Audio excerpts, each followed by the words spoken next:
There was a bad accident. Motorcycle had hit a Charger head on. I mean, the gas tank was in the middle of the road, the intersection, and we're sitting there and it's dead quiet in the car. I'm waiting for the cop to wave us through. And my 6-year-old, my daughter, she comes out of the back seat and she said, "Daddy, let's pray for him." And boy, I tell you right there, it's like right then and there, like it still tears me up. That was a beautiful moment that I know that I'm doing what I'm supposed to be doing. And he's working through me just to help other people, man. Used to, depending on how long I had been up or what substance I was on, my kids didn't know if I was walking through that door, and if I did, who was walking through that door. And knowing today that they know who's coming home, unless some divine something happens that I can't control, they know I'm coming home and who's walking through that door and what to expect. And that's powerful, dude. This episode of The Recovery Couch is brought to you by JB Davis at South Dayton Toyota. For integrity, service, and unbeatable deals, call JB and his team at 513-267-5225 and tell them The Recovery Couch sent you.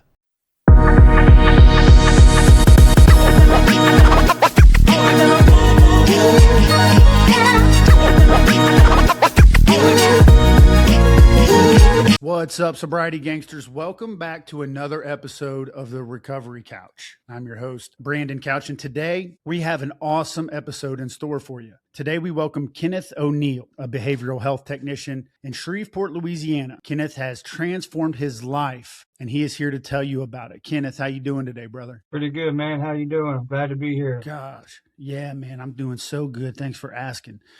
So let's just get straight to it, bro. Tell us about your story. Man, so my name's Kenneth. I identify as an alcoholic and an addict. That's just for a reminder to self, because I don't ever want to forget. My sobriety date is January 12th of 2024.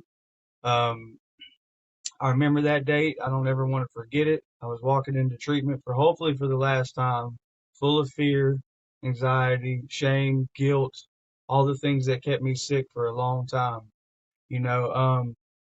So a little backstory, I grew up kind of normal. My mom and dad were separated, but there wasn't nothing, that really triggered anything until I was about 11 or 12, and then I got started with weed and pain pills. By the time I was 14, I was dabbling in ecstasy and all those things. By the time I was 17, I've done everything. Shot up, crack, everything I said that I wasn't never going to do. I turned into that person, but then at the time, like I graduated high school, I had a scholarship to Northwestern for playing the cello. There wasn't a lot of consequences behind my actions at that point in time. There was still fun, quote unquote, habit, and my older brother, he OD'd 3 days after his 19th birthday and laid in ICU on life support for a month and a half before he passed away. And I think that's where really things started spiraling. It didn't get out of control. I mean, I'm fixing to turn 38, so it took me a long time to get to this point. But I think that's when things I really lost control of things, lost sight of things. I didn't go to college. They took my scholarship. I got arrested. The legal trouble started happening for me. Every time I would try to get a fresh start, I would move. The only problem with that is wherever I move, there I am. I remember one time I moved all the way up to Colorado. I'm down in Louisiana. I was like 17 hours away. I know absolutely nobody up there. I get off the Greyhound bus, and within 20 minutes, I'm walking down the street with this guy I don't even know to go get a bag. And 3 days later, I'm homeless, sleeping in the snow, and I'm like, how did this happen? This is not what I want. I left up there with the best intention, but that, looking back on it now and where I'm at today, that's what happens when Kenneth is running on Kenneth's will and not my higher power. When I'm relying on self, it never ends well, I called home, got back down here. It had gotten so bad to the people that love me the most. I remember one time I was homeless. I've been sleeping in a tent under the bridge for like 5-6 months. My mom called me and she's like, "Son, where are you at?" And I told her where I was at, and she's like, I'm coming to get you, you know, and I'm like, cool, I get to get back inside, take a shower, and sleep in a bed. You know, we get there, and she walks me through the house, and she opens her back door, and she's like, pitch your fucking tent. You know, I had to sleep in my mom's backyard in a tent because I was not allowed inside. You know, now when they left home, I would crawl through the doggy door, you know, and go in and do what I wanted to do. You know, the sad part about that is that I could actually fit through a doggy door. You know, I was severely underweight. You know, the last 15 years though, I was an opiate addict. You know, that controlled everything that I did, every move that I made. If I did not have my fix, I wasn't going. You know, I missed out on a lot of family time, a lot of events. I did a lot of people dirty in the process. Um, where my recovery journey really started at, I didn't know it at the time, but it was back in 2016 or 2017. I was at work. I had been drinking. I was a bartender for a long time. You know, that's not a good occupation for an alcoholic like myself. But yeah, an off-duty city marshal came up to me. He was a customer there at the time, but me and him ended up getting in a fight. And I remember coming to handcuffed to a bed at the hospital with two deputy marshals standing at the foot of my bed. You know, and for a normal person, they'd be like, you know what, I don't need to do that again. But that wasn't the case for me. I sat in jail probably like 9 months that time. I got out on parole. I completed my parole. You know, I don't know how, but because I wasn't sober. Um, but I would do those little Sure Gel and orange juice tricks before I would go and check in every month. That's probably how I skated by, you know. But in that process, I met my now wife when I got out in 2018, I think. And like as soon as I got those release papers after getting off parole, you know, I was back to doing the same old thing. You know, my daughter was born in 2019. I share this too a lot. So the day that my wife, we were having the baby, my mom was there. You know, the doctors are in the room. You know, my wife's legs are in. I went down to smoke a cigarette, and I come back upstairs. You know, and the doctor's like, "Dad, come up here. We're gonna have this baby." And I was like, "Well, hold on. You know, I got to go to the bathroom real quick." I'm in the bathroom breaking down a line of Subutex. You know, it's supposed to be the happiest day of my life, and the first thing my mind goes to is I need to get my fix.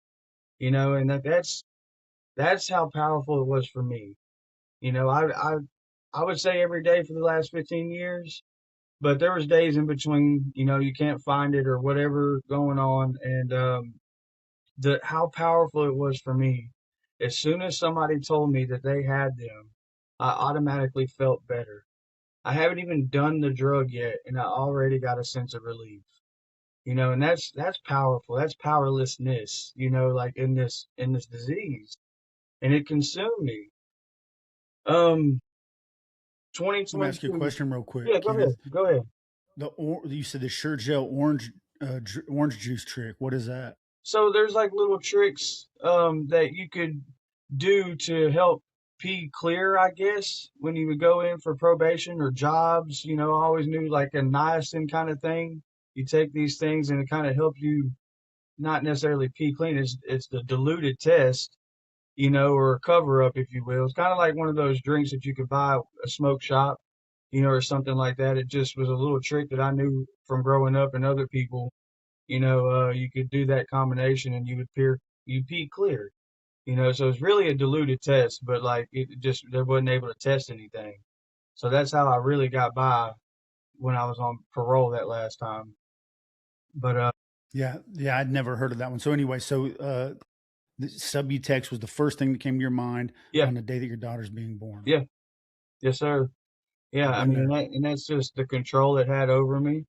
You know, I didn't know how long the doctors were going to be in there and how long that whole thing was going to be. So my first thought was like, well, let me make sure I'm okay first. You know, I used to call it medicine, but I cannot stand that term anymore. And I'm not trying to knock anybody. There is the MAT program, you know, medical assisted treatment, if that's necessary. I'm not trying to, but for my journey, I had to completely cut all those things out. You know, if they're used in a medical facility to help you come down off certain other substances, I understand 100% if you use it the way that they're supposed to be used. Me, I know what to go in and tell the doctor to get what I want. And of course, I'm not doing them the way that they're prescribed to be done. I like to snort stuff. I like to, use some water on some things. Like that was the way I did stuff. So if you're leaving it up to the addict like me, I'm never going to stop doing them. But again, if they're in an assisted environment where they wean you down off stuff, then absolutely, if it helps, by all means. So I'm not trying to knock anybody whose pathway that's what they're taking, because I know everybody's ways is different. I'm just speaking for what I had to do. I had to cold turkey that stuff, and that was rough, especially sitting in the jail cell. It was not pleasant, but back to the part where I was at in 2022. One of my best friends that we were in the trenches together. We did a lot of stuff together growing up in our adulthood, and he got locked up and he hung himself in one of our maximum state prisons down here, and it really, if he can't make it, why, like the mental, I don't know, it messed with me pretty bad.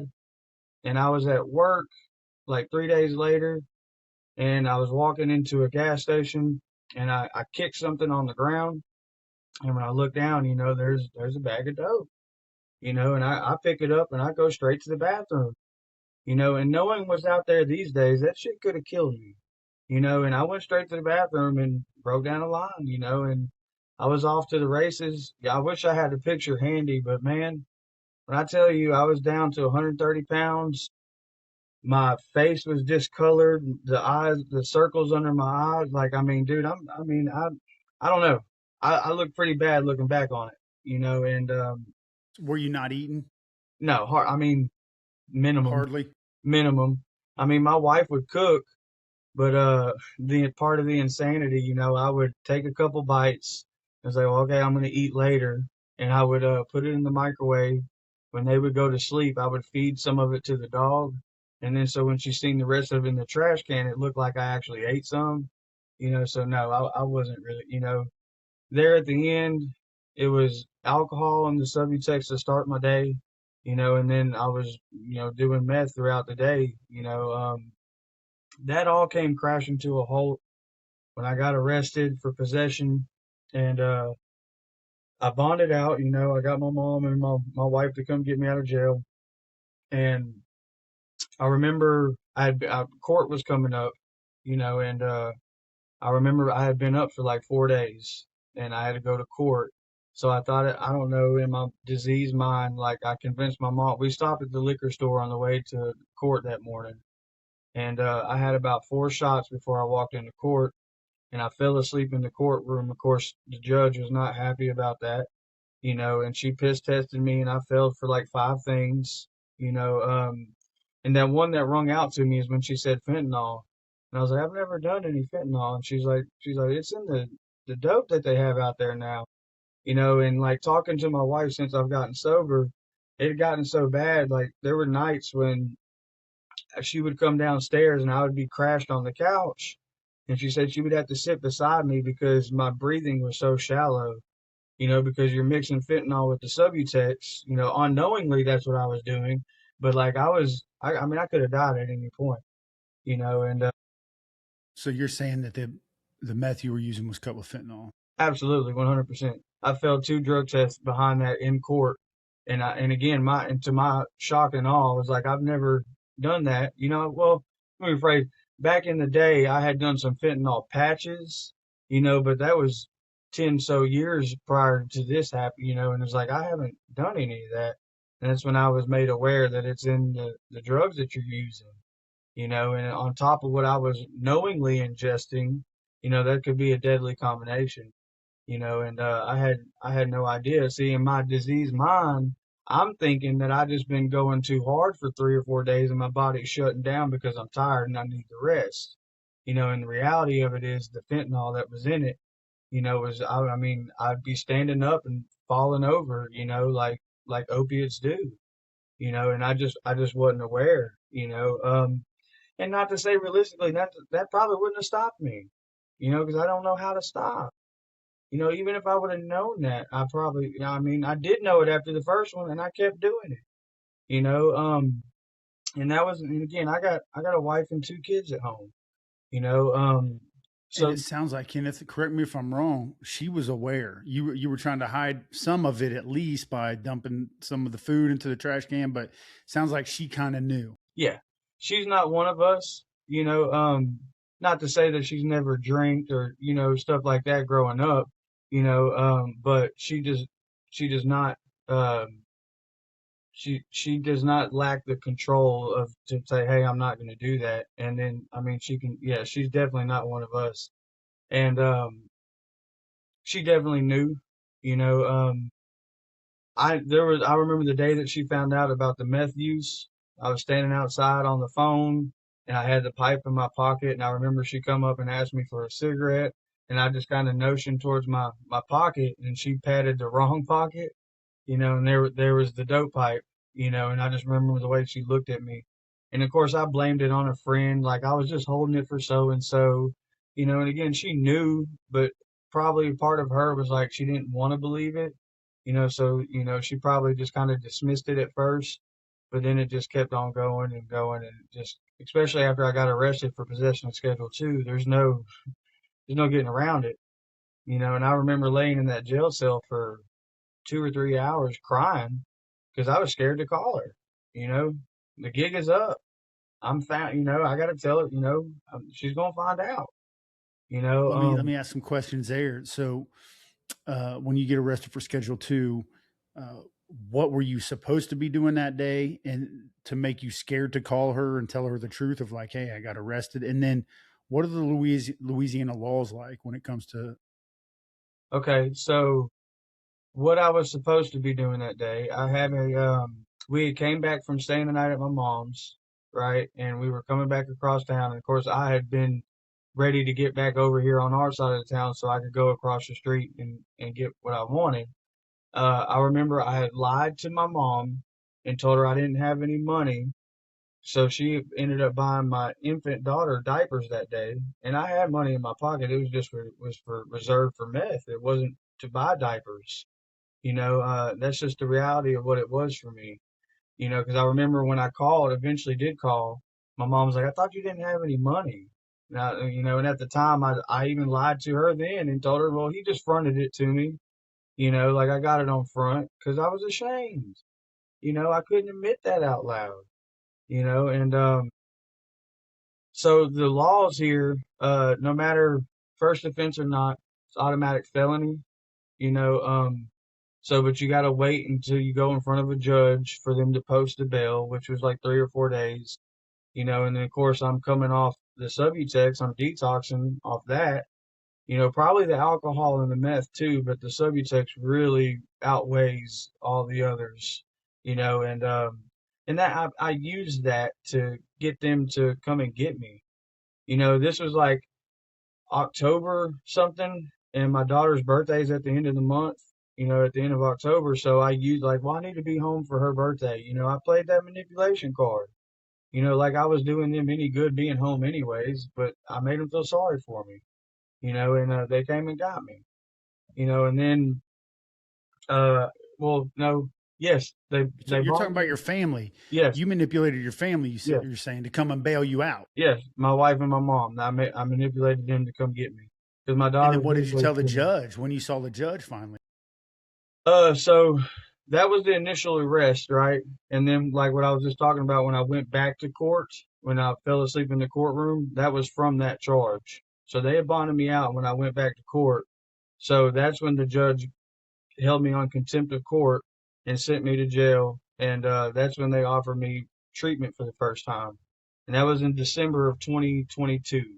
That was the first time I And ever, how of did you how did you respond to that? The offer to go to treatment. Did course. you act like I don't need it? In the back of my mind, that's what I thought. Because the way this disease works, it's cunning, baffling, and powerful, man. Like, I literally, well, I've had the same job for over 3 years. We lived in the same house for over 3 years. In my mind, I was managing. If y'all would just let me do what I need to do, we'll be okay. That was full flight from reality. That was what I was lying to myself, you know, but I couldn't see it, you know. Were So you when I, leveraging the Subutex? Was that a prescription from a doctor, and were you still leaning on that? Like, I need to, be able to get to my appointments so I can get my prescription, and telling the judges and your probation officers that this is what helps me. Were you still doing that? yes, at that point, Okay. yes. It had gotten to the point to where I had, I had the prescription, you know, but like when I went to court that day and I failed that drug test, I failed for five things. And I was like, well, I got my medical card, and I got the prescription for the Subutex. And she's like, well, what about the alcohol, the amphetamine, and the fentanyl?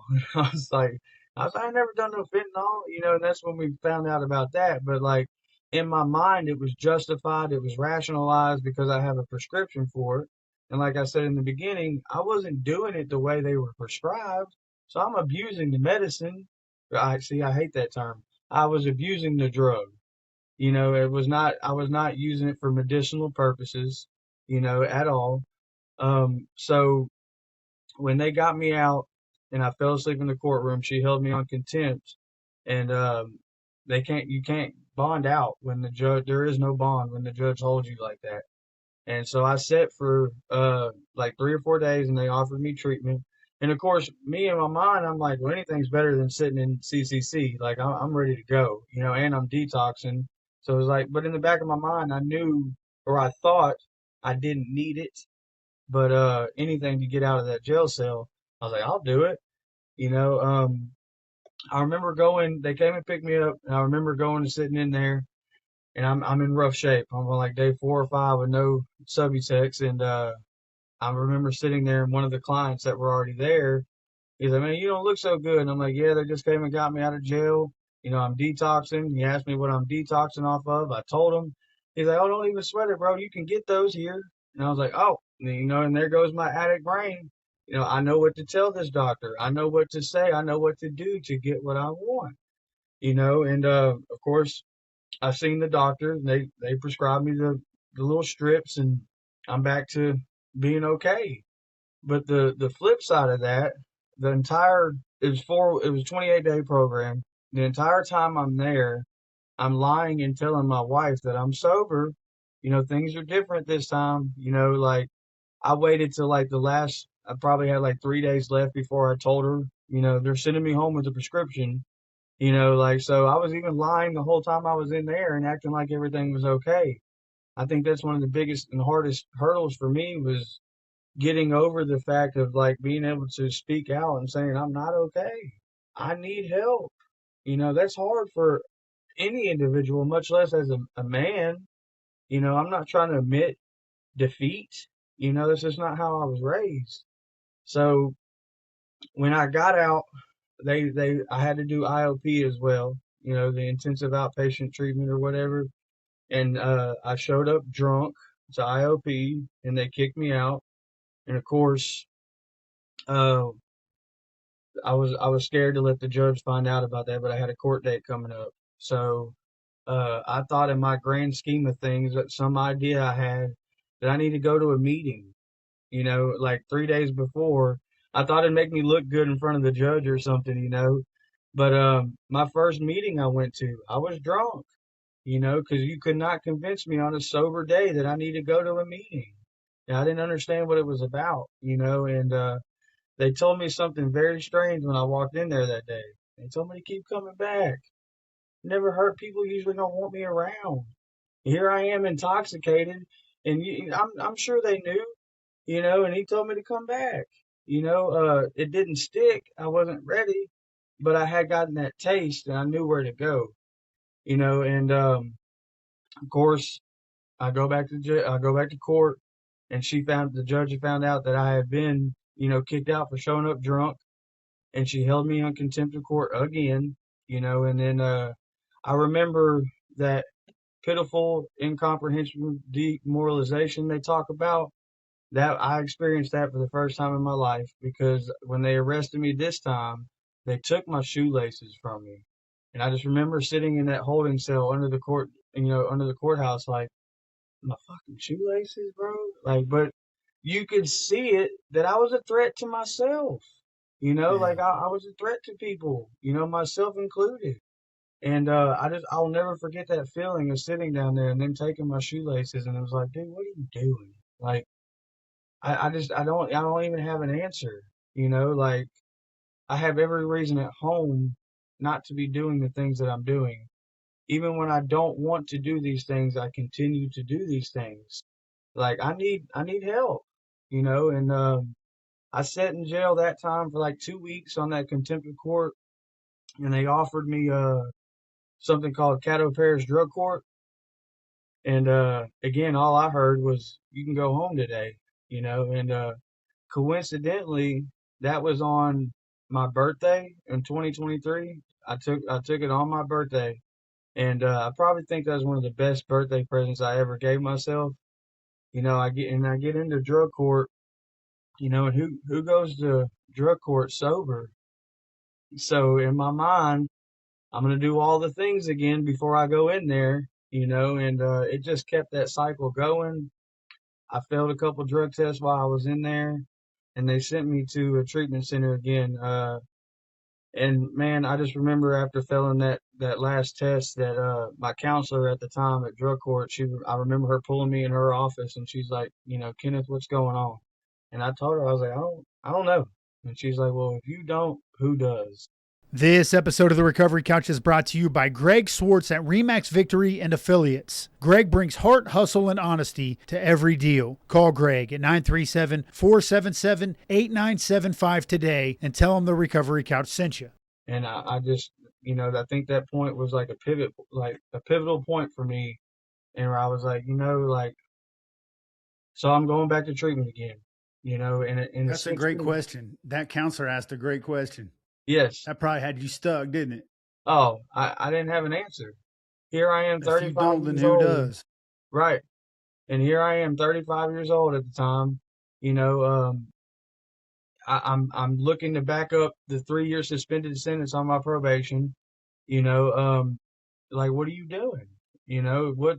And I remember her telling me, well, you're going back to treatment. And I was like, okay, and I told her, I was like, I'm scared. I got a wife and kids at home. I'm the only one that works, and of course, all these consequences, I'm using them excuses to try to bail myself out of this trouble, because, if I believe gratitude is an action word. If I'm truly grateful for something, watch how well I take care of it. You know what I mean? And I would say that I'm grateful for my wife and my kids, but I'm doing everything to lose it. And like that was a point of, I had to look at myself, and I think this time what made a big difference is she gave me time to go home and get my stuff together, right? Like, pack my stuff and all these things to go. I'm going back to treatment. So first off, I had to tell my wife, and then I had to tell my kids, and then I had to call my boss and let him know I'm going back to treatment again. All them other times prior to leading up, it was always my wife cleaning up my mess. I was already in jail or I was already in rehab, and she had to call and let everybody know that, where I was at. This time I had to look these people that I care about the most in the eye and tell them, like, this is my, it's my own make. This is what I'm doing. I have to do this. And it was pretty cool. They sent me down to the Hope Center down in Marksville, Louisiana. It's not a big town. It's a little Cajun town down there, down south, right outside of Alexandria. But it's exactly what I needed. They called it the Big Book Boot Camp. I was not there for the facility. I was there for the curriculum and what they were trying to teach me. And that place saved my life. Really. So, like, I think on day 3, you had like a 72-hour phone restriction. So I had to wait 3 days before I called home. And for the first time when I called home, I wasn't asking for things. I was asking how they were doing. You know, back up a little bit. In that December of 22, when I went to treatment for the first time, my wife was at home. It's freezing cold outside. We do not have running water. My wife's having to go next door and fill up 5-gallon buckets of water to be able to flush our toilets. to be able to boil water to wash dishes. My mom's having to come pick them up so they can go to her house to shower and wash clothes. But in my mind, I'm managing, like, so I don't ever want to forget that. So, and then fast forward and I get to treatment this next time, and I'm still calling home and asking when they're bringing me for cigarettes and all this stuff when I was in treatment the first time. So this time that I went, for the first time, like I called and asked how they were doing, and my wife informed me that um, my landlord, he knew where I was at. He told her not to worry about that month's rent. This is in January. So, my boss, he knew where I was at and he cut my wife a vacation check for hours I hadn't even worked yet. So I think that was the first time that God really got my attention. I had that jailhouse religion before, got saved and everything when I was in jail. But this time, like I was like, okay, God, like I surrender whatever you want me to do, I'll do it. And like, because obviously, in that 16-month time frame, I had been to treatment twice and in jail 3 times. Obviously, what Kenneth's doing isn't working. Like, so I really had to surrender. And I got involved in the fellowship when I got home, man. I worked the steps. I got busy with my sponsor. I go to these meetings, that I did not want to go to.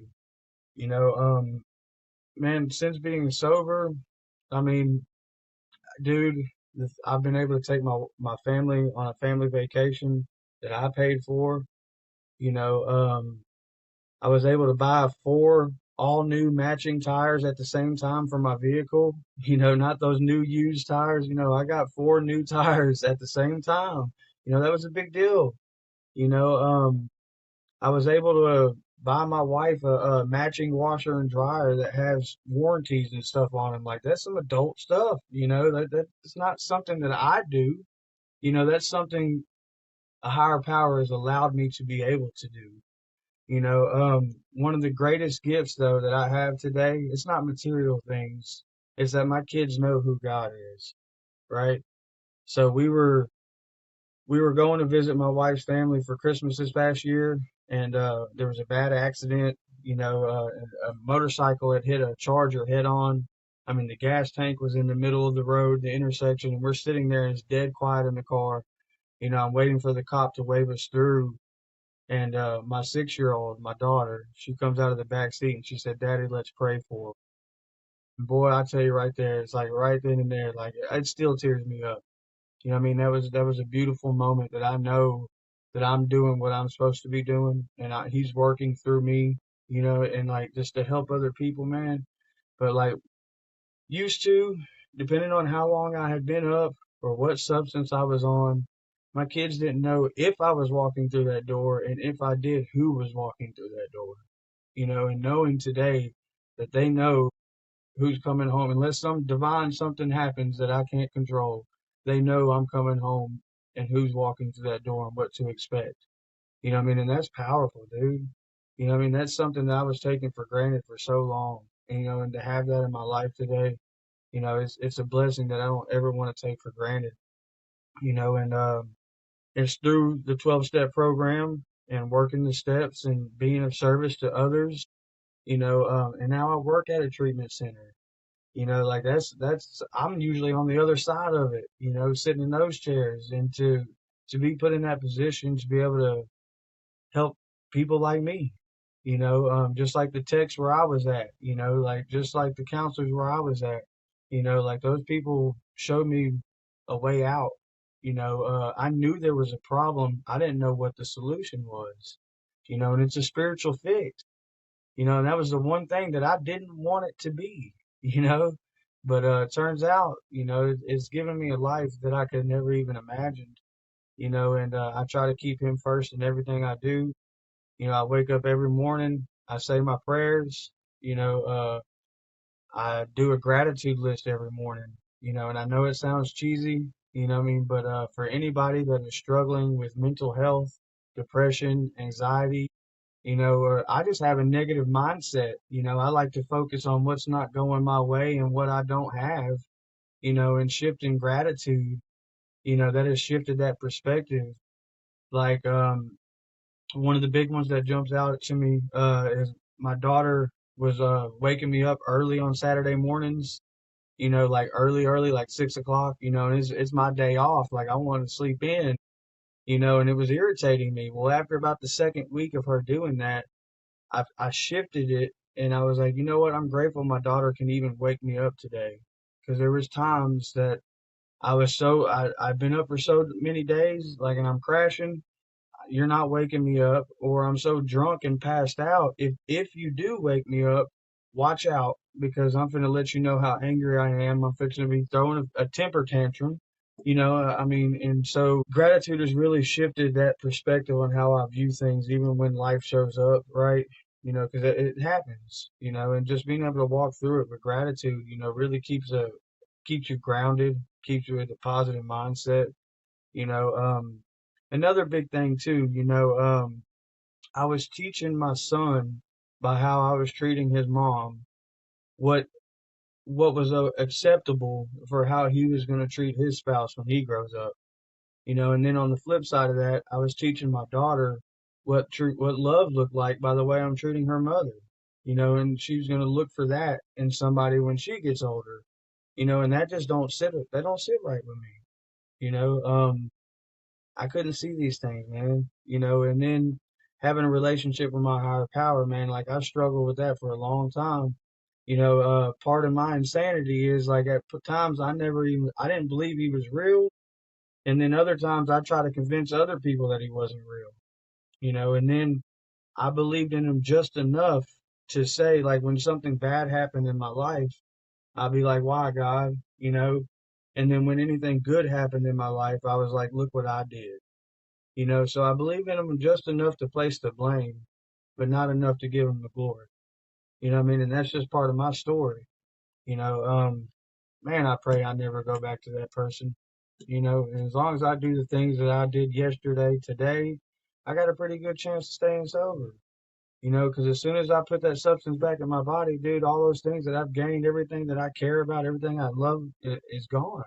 I don't care about those things anymore because that disease can take control. And I'm done. Ugh. Unbelievable. Unbelievable, Kenneth. It's a great testimony. And you sum it up so well on the surrender, man. You said right around the time you were in January, I think of 2024, you said it was January. And I'm assuming that was right around your sobriety date when you called home and you told you asked your wife how they were doing for the first time.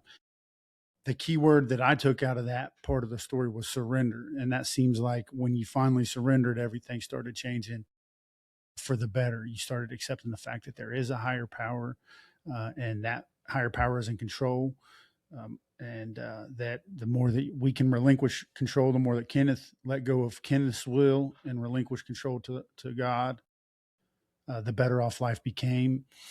And then the gratitude, man, understanding that there's plenty to be grateful for. I mean, and whatever I focus on is going to be kind of the, whatever I input is going to be what I output. So if I focus on the fact that I'm working on my Trailblazer and I can't fix this actuator, that's really happening in my life, by the way.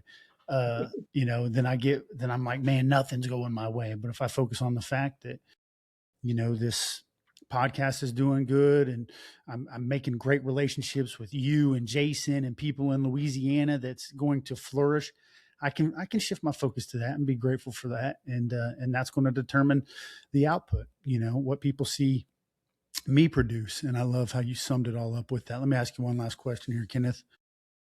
Say there's somebody who has struggled with opiate addiction. They incorporate some speed along the way to kind of level themselves out so they're not sitting on the couch, nodding out, but they end up getting on medical assisted treatment. And they believe that's the only way they're ever going to be able to function properly.